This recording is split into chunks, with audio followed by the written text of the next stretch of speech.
नमस्कार भाई लोग। तो आज के इस वीडियो में हम बात करने वाले हैं future group, IRCTC, yes bank, तीनों ही स्टॉक्स के बारे में बात होगी। ज़बरदस्त यहाँ पर खबरें निकल कर आ रही है। फ्यूचर ग्रुप जो है हाई कोर्ट जा रही है, बहुत बड़ी यहाँ पर बात हुई है।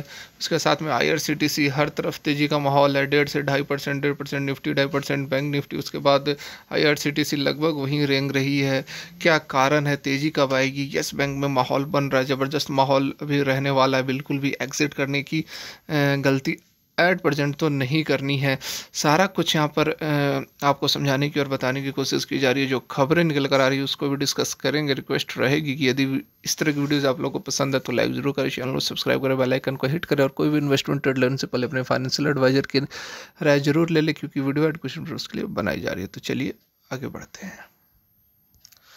तो यहाँ पर देखिए, पहला जो हमारा स्टॉक है वह फ्यूचर रिटेल, या फिर बात कर लो फ्यूचर ग्रुप की ही।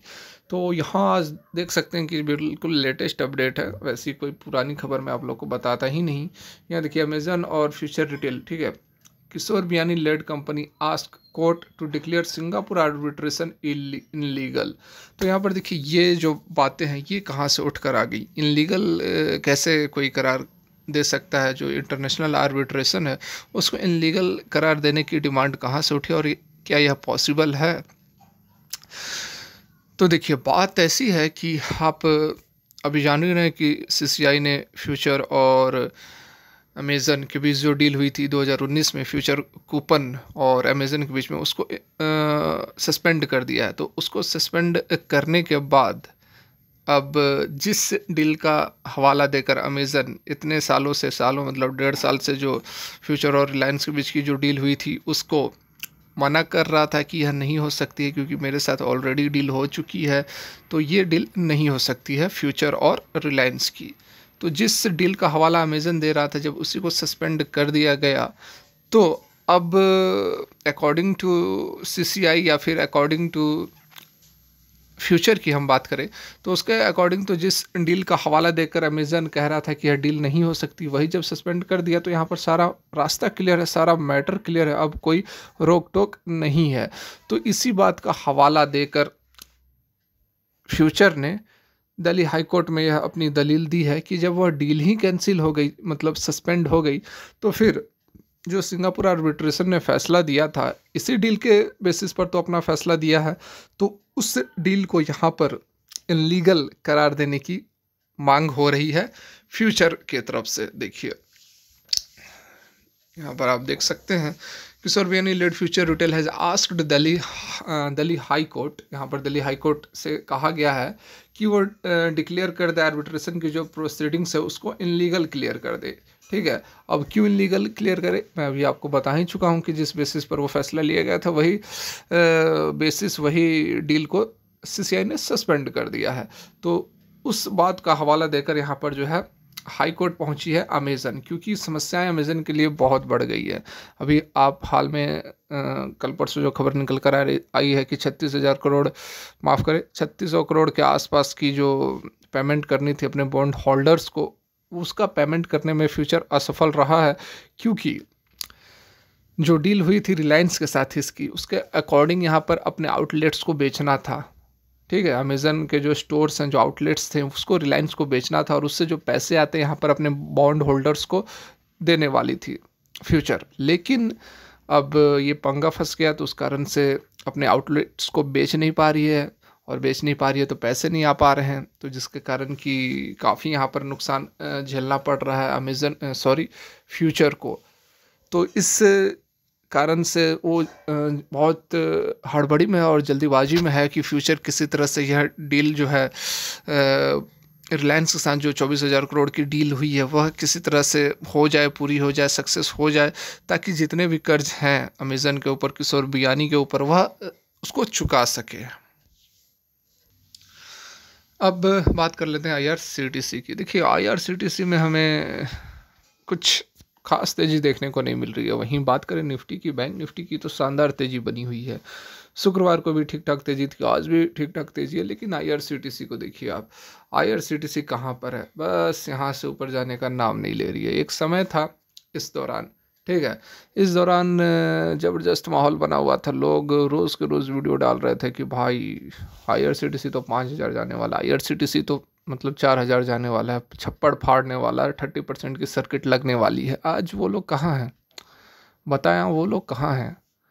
मैं आपको पहले से ही बता रहा हूँ कि IRCTC के स्टॉक में अभी आपको वेट करना पड़ेगा, और नहीं बता रहा हूँ तो आप कमेंट करो, अगर गलत बोल रहा हूँ तो डिसलाइक कर दो, ठीक है, कोई प्रॉब्लम नहीं है।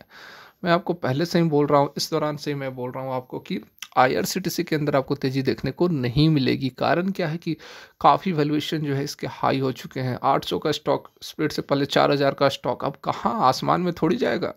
पेनी स्टॉक थोड़ी है कि आपको रोज़ के रोज़ अपर सर्किट लगते रहेगी।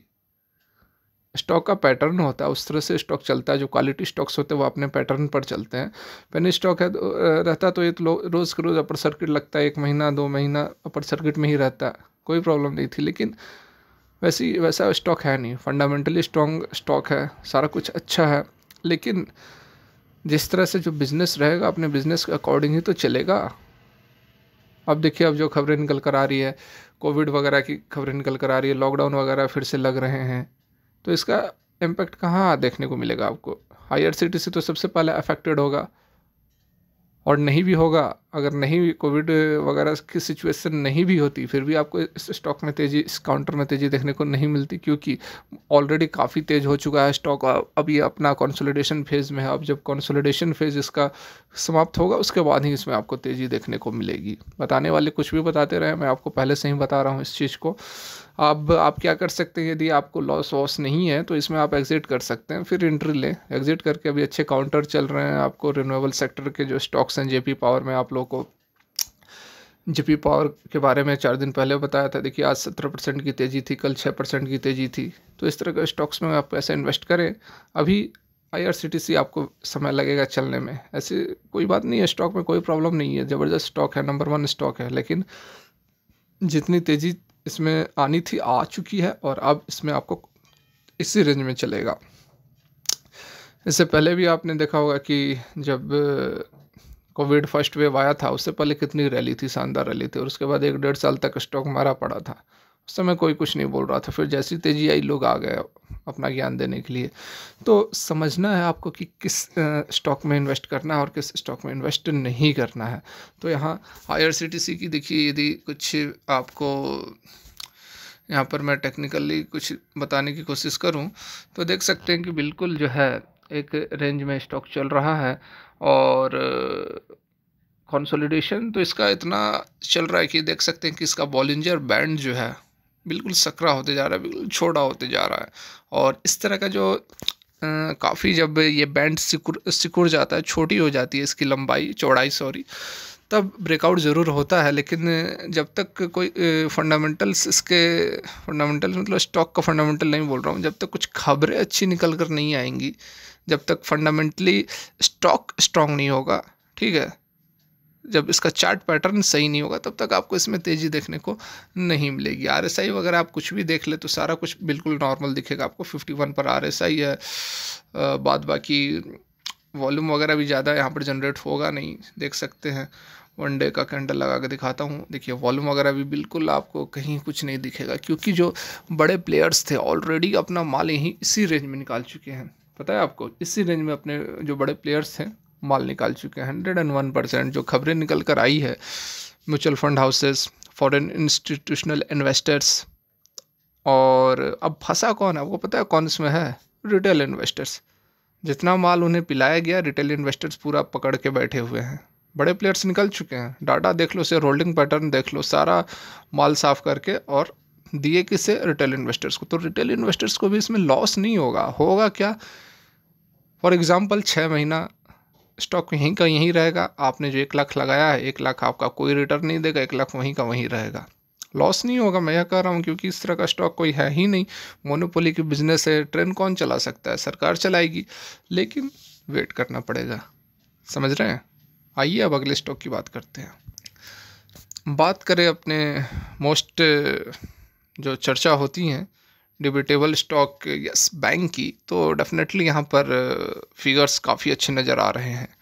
बात करिए यदि आप वॉल्यूम की, तो आज देखिए कितनी शानदार वॉल्यूम हमें लगभग यहाँ पर 21-22 करोड़ के आसपास की आज वॉल्यूम उठाई गई है। और ये वॉल्यूम आप देख सकते हैं कि लास्ट जो हमारा था इस दिन, ये आप देख सकते हैं, ये 13 तारीख है, 13 तारीख 2021, और आज हो गया आपको 3 है ना, हाँ। तो बहुत ही आराम से ये आपको 20 दिन का जो वॉल्यूम है उससे ऊपर आज के डेट में यह ट्रेड होता हुआ नज़र आ रहा है। तो ये अच्छी सिग्नल, पॉजिटिव सिग्नल हमें ज़रूर यहाँ पर दे रहा है। और आज देखिए इसने हाई भी बना दिया है 14 रुपये 40 पैसे का, बिल्कुल 14 रुपये 40 पैसे का जो हाई है यह भी आपको पिछले 20 दिनों का हाईएस्ट पे चल रहा है। इसकी बात करें कुछ हम टेक्निकल्स की, तो देखिए बैंड से भी हमें ज़बरदस्त पॉजिटिव सिग्नल मिल रहे हैं। जैसा मैंने आपको पहले भी बताया है कि ये देखिए 20 डेज़ की ईएमए के ऊपर ही मूव कर रहा है, और आज भी इसने अपर बैंड को टच कर दिया, इस कारण की प्रॉफिट बुकिंग हुई है, थोड़ी सी करेक्शन हुई है, देख रहे हैं ना। ये देखिए 20 डेज़ का ईएमए से यहाँ पर इसने ऊपर की ओर चलना शुरू किया है, और बहुत ही जल्द आपको यह 15 रुपये के लेवल को भी अब टच करता हुआ नज़र आएगा। ठीक है, यहाँ पर आज के इसकी जो डिलीवरी परसेंटेज है उसके बारे में भी मैंने आपको बताया है। 35% के आसपास की जो है डिलीवरी उठाई गई है, शानदार डिलीवरी उठाई जा रही है।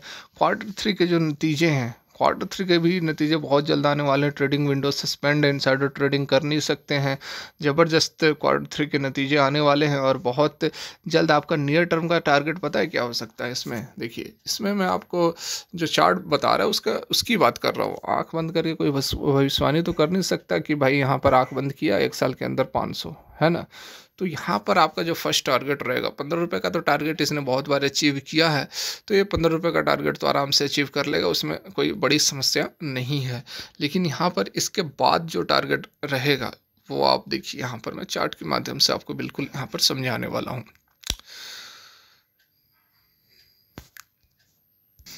एग्जैक्टली यहाँ पर देखिए, जब पहला टारगेट तो हमारा 15 रुपये का रहेगा और वो अचीव भी हो जाएगा, वो बड़ी बात नहीं है। दूसरा टारगेट रहेगा 17 रुपये का, 17 रुपये 10 पैसे का एग्जैक्टली यहाँ पर कह सकते हैं, क्योंकि 15 रुपये का ये जो टारगेट है यहाँ पर तो काफ़ी रेसिस्टेंस इसने फेस किया हुआ है। इस लेवल पर सही नहीं हो पा रहा है, इस लेवल पर रेसिस्टेंस तो काफ़ी इसने फेस किया है, इसको तो पार कर लेगा। और उसके बाद जो आपको टारगेट देखने को मिलेगा ये है 17 रुपये 10 पैसे या फिर 17 रुपये का। यहाँ देखिए कितने बार इसने इस रेसिस्टेंस को फेस किया है। यहाँ देखिए आप, यहाँ देखिए यहाँ पर क्या शानदार तरीके से जब ये रेसिस्टेंस को तोड़ता है तो क्या अपर सर्किट लगी है और क्या तेज़ी आई थी, 21 रुपये का हाई इसने ठोक दिया था। तो समय आ रहा है आपको, ये जो टारगेट्स हैं, माहौल बन रहा है, पॉजिटिव माहौल है, बहुत दिनों से यहाँ पर पॉजिटिविटी दिख रही है। और ये जो टारगेट रहेगा आपको इस बार 15 रुपये के लेवल को तोड़ने वाला है। जहाँ तक मुझे लग रहा है Q3 के नतीजे जो आएंगे के नतीजे अच्छे आएंगे, और लगातार नतीजे अच्छे आ रहे हैं। ऐसी बात नहीं है कि बस इस क्वार्टर के नतीजे अच्छे आएंगे, इससे पिछले जो Q2 के नतीजे थे उसमें प्रॉफिट बढ़ा था, एनपीए में कमी आई थी। इस क्वार्टर में भी प्रॉफिट जो है इंक्रीज़ होने की बात की जा रही है, रेवेन्यू बढ़ने की बात की जा रही है। उसके साथ में आपको जो लेटेस्ट अपडेट निकल कर आ रहे हैं डिश टीवी और यस बैंक के, उसमें भी यस बैंक की जीत हो ही जाएगी। अभी फैसला मुंबई हाई कोर्ट में है, जो बेल आउट हुआ, सॉरी जो वोटिंग्स हुई थी उसका जो रिज़ल्ट है वह मुंबई हाई कोर्ट में है। तो वहाँ से भी यही उम्मीद जताई जा रही है कि बिल्कुल यस बैंक के पक्ष में रिजल्ट्स आए हैं, तो वहाँ से भी बॉम्बे हाई कोर्ट अपना फैसला सुना देगा, तो वह भी एक बड़ी रिलीफ और बड़ी जीत होगी यस बैंक के लिए। तो इस बार 15 रुपये का लेवल जो है मुझे जहाँ तक लगता है कि तोड़ने वाला है। तो वीडियो अच्छी लगी तो लाइक करें। फिलहाल के लिए वीडियो यहीं तक देखने के लिए बहुत बहुत धन्यवाद।